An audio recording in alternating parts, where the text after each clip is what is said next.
It's not a great time to be a Ferrari Formula One driver. Neither of them finished in their home race at Monza last weekend. Their worst result there since 1985. Throw it back a week earlier to Spa. They had their worst race weekend for 40 years. So here we are at Mugello in the beautiful Tuscan countryside. It's Ferrari's 1000th race and they're going big on it. Forget what's going on the track. It's all about 1,000 races. Everyone's going Ferrari mad, including me.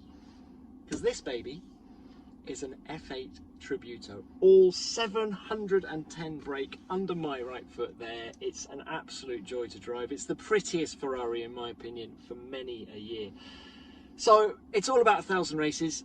You can read what I've got to say about it in the November issue of Car Mag, and you can also read a brilliant review by Ben Barry and James Taylor in that mag as well. Review of this amazing car, the F8. So look, that's enough jabbering from me. There's only one thing to do next. Twin turbo V8, love it.